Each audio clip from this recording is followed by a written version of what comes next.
প্রশ্ন সবার কাছে, ওই টিচারকে নিয়ে আসেন, আমি তারে কোটি টাকা না তার চাইতেও বেশি টাকা দিব, বিনিময়ে আমার ময়লা পাখি তারে ফিরিয়ে দিতে হবে। সবাই মিলে দিব, সবাই দিব। কত লাগবে? আমি কিছু চাই না, আমি এই সবার বিচার চাই। কি বলেছে, আপনার একটা বাচ্চা তো মারাই গেছে, আর একটা ছেলে আছে না, ওটাকেও কিন্তু তুলে নিয়ে যাব।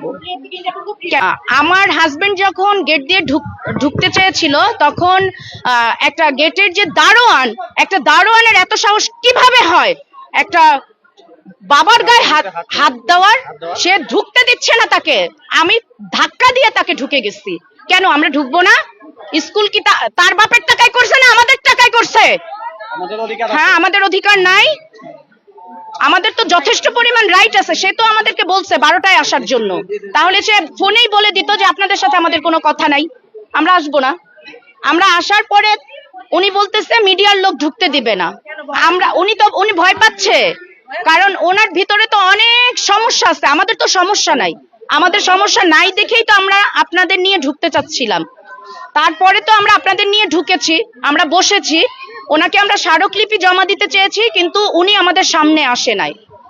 ওনার দুইজন তারা রীতিমতো মিথ্যাচার করে, মিথ্যা কথা বলে। তারা নিজেরা বলে, নিজেরা মিটিং এ ডাকে, যা একটু আগেই আপনারা শুনেছেন।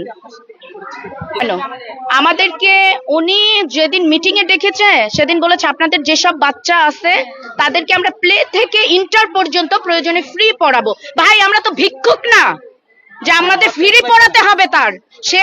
সে আমাদের আজকে প্রশ্নের জবাব দিতে পারে নাই, সে আসে নাই আমাদের সামনে, কারণ তার এত ভয় যে মিডিয়ায় এটা প্রমাণ থাকবে।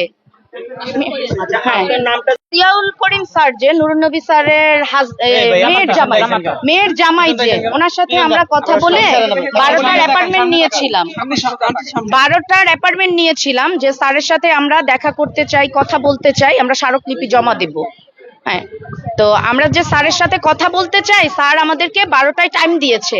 আবার সেটা প্রথমে বলে নাই, বলছে যে জিয়াউল করিম স্যার বলছে যে আমি তো সবকিছু ডিসিশন দিতে পারি না, নুরুন নবী স্যারের কথা বলেছেন যে উনি ডিসিশন দিবে, আপনাদেরকে জানাবো।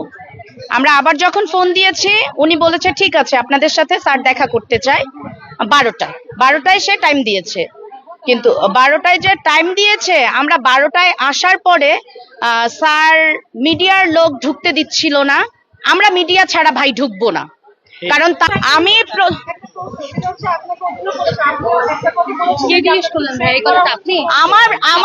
আমি যখন প্রথমে 2-4টা লাইভ করেছি, তখন আমি জানি না কে করেছে আমাকে, কারণ ভাই তখন তো আমি না, তখন একটা আপনার কোনো নাম্বার ওঠে নাই, জাস্ট একটু কোডের মতো উঠেছিল। কিন্তু ওটা তো তখন আমি ভাই ওই মেন্টালিটিতে নাই যে আমি সেভ করে রাখবো বা কিছু করে রাখবো। তো আমরা যেদিন করেছি, প্রথম দিন যখন, ভাই আমি কি বিচার চাইতে পারবো না আমার মেয়ের? আমি কি কথা বলতে পারবো না? আমি যদি কথা না বলিস, তারা সেখানেও রাতে কি লিখেছে জানেন? এই যে আমাদের কাছে সবগুলো প্রমাণ আছে।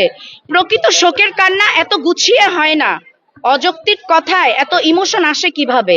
এতদিনে বুঝলাম এই ইমোশন ধরে রাখার পিছনে রয়েছে টাকা, টাকা আর টাকা, কোটি কোটি টাকা। হাইরে মানুষ। রাশেদ খান